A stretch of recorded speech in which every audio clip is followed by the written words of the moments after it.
Hello, my name's Kirk McClurkin. I'm the Chief Operating Officer at Woolpert. As a firm, how conscious was Woolpert's turn to advanced geospatial technology? That is, were opportunities identified and goals set through a deliberate planning process? Or was it more of a company-wide recognition of successful use of technology in particular projects? It's truly a combination of both of those things.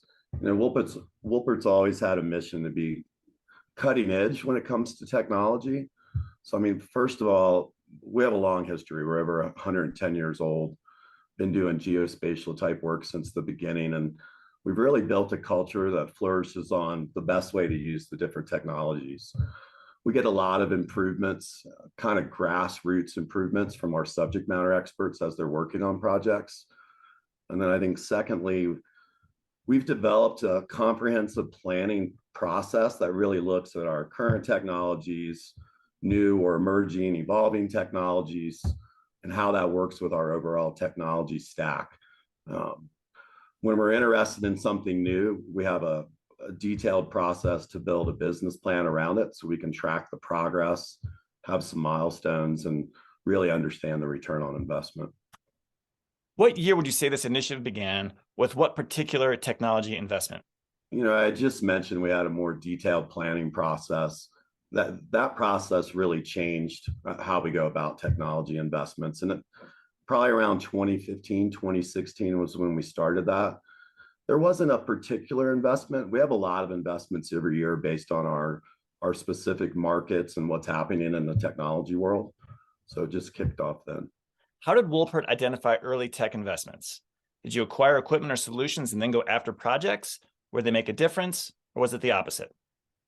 At the time when we started that formal process, we really look at all of the different technology initiatives. And, you have from the grassroots side of it to what you see in the industry.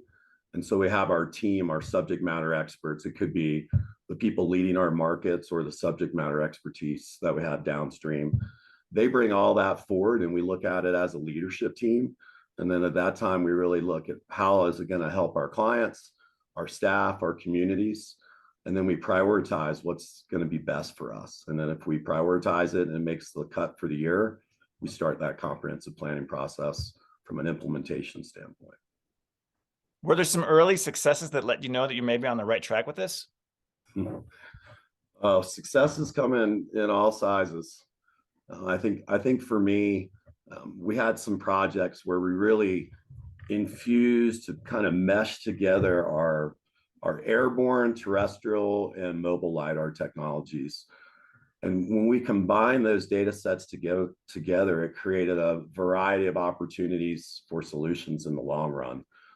Some examples, like on an airport, we created all the base data, the planimetric information. So think electronic layout plan. So very, very detailed design scale data.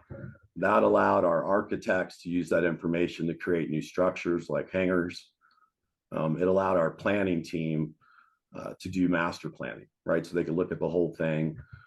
We could use our engineers would design and construct new or replace infrastructure. We were able to do pavement analysis that was so detailed. And then even later on, these projects last a long time, we used UAS. And so UAS used that data set and we created automated flights. So they would take off from a certain facility. They would go around the whole perimeter or most of the perimeter for the airport to make sure that they were secure. So something they needed to do in person, we could do it through the videos and they could do that. And then we even used the UAS to support construction management. So you have remote groups that are interested in how things are progressing. And they could look at that daily. They could see the videos on how the construction was progressing and make decisions. Another thing that for me was our private clientele. We really stepped up our game with the attraction of those private clients. And it just made us realize that we had some very unique capabilities in the geospatial world specific to infrastructure. And it was in high demand. So that was another success for us. Okay, those are a lot of successes, but were there perhaps some technologies that you tried and maybe it didn't work out the way you'd hoped? Absolutely. Way more than we probably want. There has been several failures. Sometimes they're pure losses on that investment. Other times we tried to solve for one thing, didn't work, but then we realized later it solved for something else. So, it's all trial and error. We want our experts to try new things, and we really thrive on being industry leaders, and we want them to have that opportunity. So we try to provide them with the tools, the fiscal wherewithal to do it. Successes and failures, it's just all part of the fun. Okay, so to understand a little bit more about your process, has Woolpert partnered with particular geospatial providers, such as Bentley or Leica or several others, in any particular areas?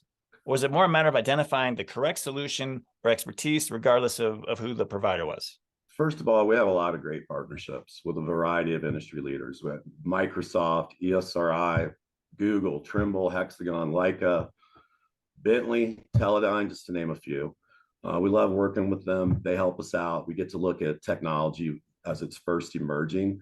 But at the end of the day, our business is solving client problems. So it doesn't matter what technology is best. If it's going to work, that's what we want to use. Okay, can you talk about some of the new clients or projects that came on after you had made this move toward a technology expansion?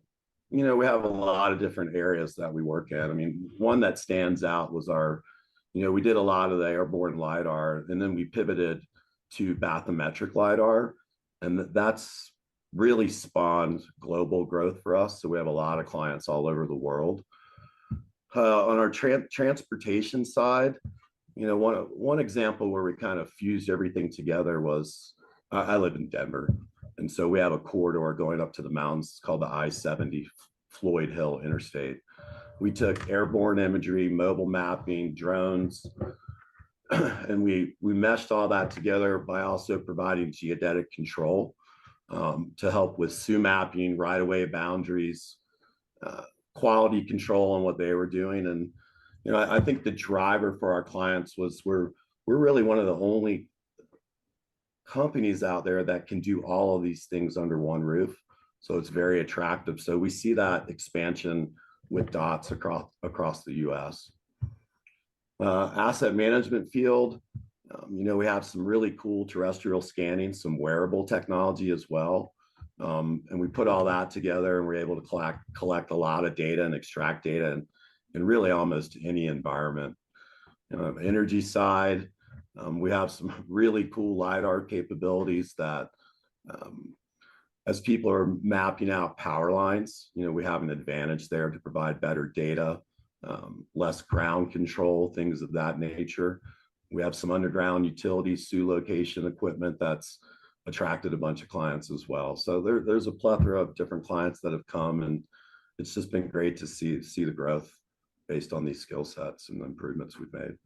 Okay, speaking of the growth, do you happen to have any hard numbers of the amount of number of employees that have grown since its expansion as kind of began, offices, billings, project size, new clients, that kind of information? I think around 2016, 2017, we probably had 800 people in 25 offices. Today, we have a little over 2,000 resources and 62 offices.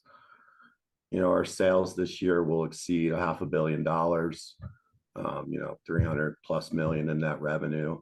So a tremendous amount of growth over the last 6-7 years. So with that rapid growth, that can be a challenge for any firm. What strategies does Woolpert employ to retain their core values, keep the quality high, and instill the culture across multiple offices? You're correct. It's a big challenge. I mean, when you have that much growth, you're trying to sustain your culture, but also embrace the culture of everybody that you're adding, and it just grows and morphs over time. I think the best thing that we have is we have a defined set of core values, and those core values are, for the most part, they're just focused on our people and our culture. And our leadership team, every month that we meet, we talk about how is our culture developing? Are we doing the right things? We have a long-term vision to be one of the world's best companies. We might not be the biggest, we might not have the most people, but we want to be one of the best. And we check in with our staff all the time to see how we're doing. It's very important for us, and it's helped a lot. Okay, with any kind of a major investment like this, there's always some risk. How did Woolpert go about mitigating some of this risk? I would say maybe we don't mitigate it as much as we try to manage it, because there's risk in everything. We believe in our staff and what they believe will change and morph us around the technology. I think the main thing that we do is we do strong planning. I mentioned that a couple times before. We really plan out what we want to do and what those successes look like. And then we keep on it, as far as monitoring and controlling. And we know sometimes you gotta stop, it's not working. And other times, it might cost more, but we just keep going and just manage it the right way. And we limit sometimes the amount of things that we're doing. We don't want too many things to do every year. So we keep it small and focused, if that makes sense. Are there any particular employees or departments specifically tasked with identifying and evaluating new technology investments? Is there like pilot testing of new tech? And is there people are responsible for that kind of thing? There are. We have a few things. I mean, first, we have our own dedicated AI and machine learning team, and they're completely focused on what they can do around innovation.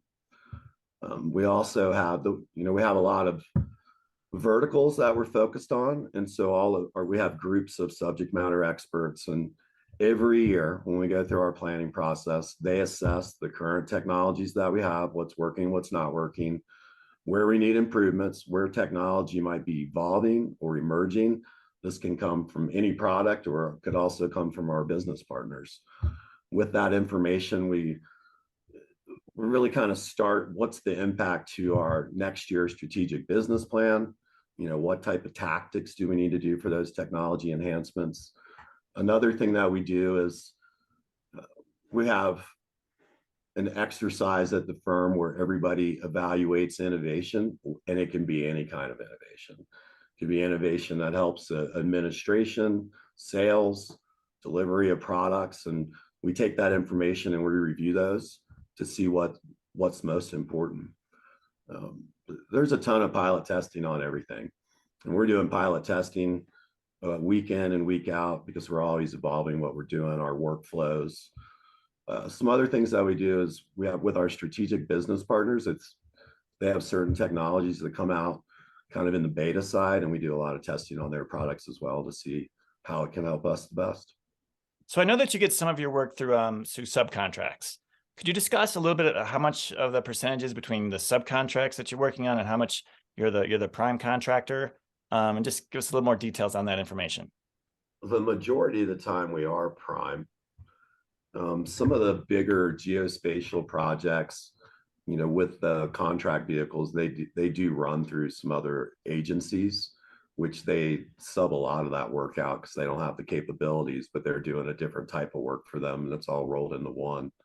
If you have a specific example, I might be able to talk to it a little bit more.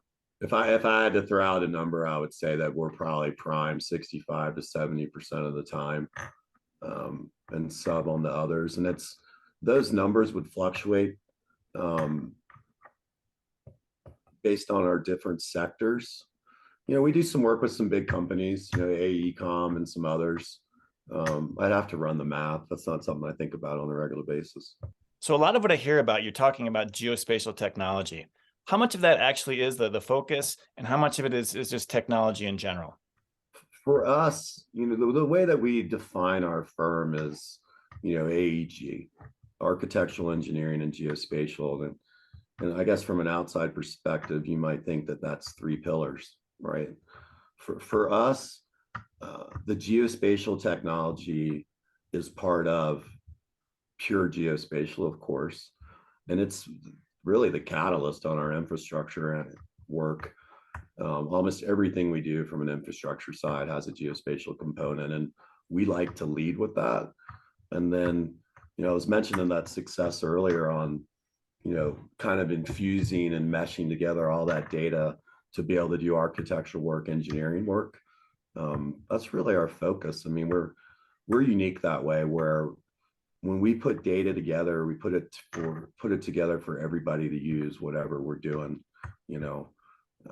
designing, pure architectural design. It's just really part of our DNA. I mean, that's really how we started in the land management world and working for the Corps of Engineers. And we just always seem to be early adopters. You know, I mean, in the 50s, we were flying planes, doing imagery, planimetrics, and then from there, we were able to use that data for architectural design and engineering, and we've just kept it going. So I don't know if I'm doing a good job of explaining that, but it's the geospatial lead is front of mind and front of services for everything. I think the cool thing for us is we're really good at what we're doing on the geospatial side. And I mentioned earlier on one of those examples, I think it was the I-70 corridor. It's kind of a cliche, like a one-stop shop. I really don't like to use that, but we have such a variety of skills around this technology that they can come to us and we can do 10 different things rather than going to 10 different firms that are unique in that. And I think that's really helped a lot. Some of our other growth has been our acquisitive growth. You know, we've capitalized on like companies that complement what we do, that extend us into a global footprint. And that's also allowed us to capitalize on some prime contracts, but some of those acquisitions were also, you know, they have strategic partners that we subcontract with.